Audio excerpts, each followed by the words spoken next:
Ketua Umum Partai Nasdem Surya Paloh menyebut membuka peluang 50% untuk bergabung ke koalisi Prabowo Gibran ke depan. Dengan akan bergabungnya partai berwarna sejuk ke koalisi Prabowo Gibran, siapa saja partai politik yang akan berani beroposisi?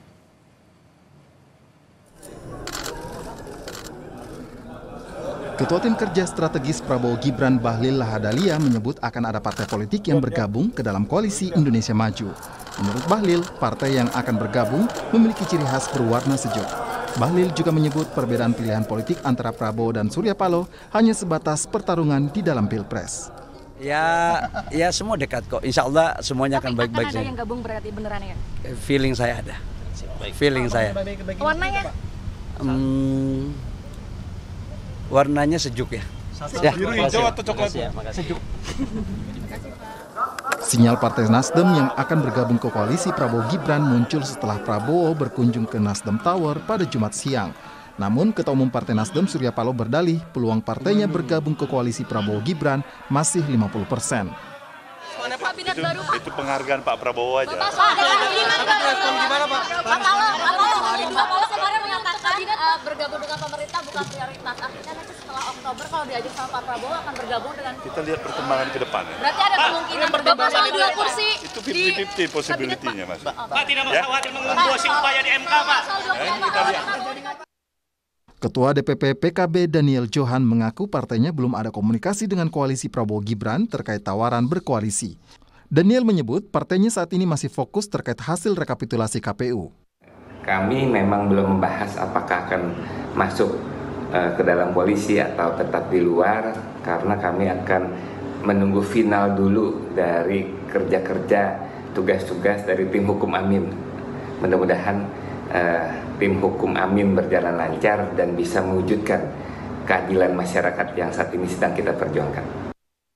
KPU memang belum mengumumkan perolehan kursi 8 partai yang lolos ke DPR RI. Namun jika merujuk pada aturan pemilu, Koalisi Indonesia Maju yang terdiri dari Golkar meraih 102 kursi, Gerindra 86 kursi, PAN 48 kursi, sementara Demokrat 44 kursi. Jika dijumlahkan, Koalisi Prabowo Gibran hanya menguasai 48% lebih kursi di DPR RI. Direktur Eksekutif Indikator Politik Indonesia Burhanuddin Muhtadi menyebut koalisi Prabowo Gibran memerlukan dukungan di DPR untuk menyukseskan program-program mereka. Hal ini disebut Burhanuddin untuk menjaga kestabilan pemerintah mendatang. Jangka panjang adalah pembentukan pemerintahan yang stabil di atas 50% plus. Nah, per hari ini itu masih sangat riskan buat Pak Prabowo mengandalkan 4 partai yang secara total itu baru sekitar 49%. Artinya cepat atau lambat memerlukan penambahan armada koalisi baru. Sejauh ini hanya PDI Perjuangan satu-satunya partai politik yang menyebut siap beroposisi. Sekjen PDIP Hasto Kristianto menyebut PDIP telah berpengalaman 10 tahun menjadi oposisi. Ya, dari periode kedua Pak Jokowi ketika kekuasaan terlalu terpusat, itu kan muncul suatu kemampuan untuk melakukan manipulasi. Sehingga kekuasaan dan kritik dalam konteks policy, dalam konteks implementasinya memang memerlukan suatu check and balances.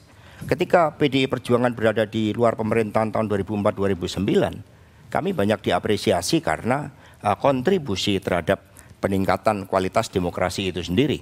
Bahkan satu dikatakan berada di luar pemerintahan itu merupakan suatu tugas yang patriotik. Bagi apa? Pembelaan terhadap kepentingan rakyat itu sendiri. Dalam jurnal Masyarakat Ilmu Sosial yang diterbitkan oleh BRIN, oposisi disebut akan menjadi penyeimbang atau kontrol bagi pemerintah untuk menjaga keberlangsungan demokrasi. Tim Liputan, Kompas TV.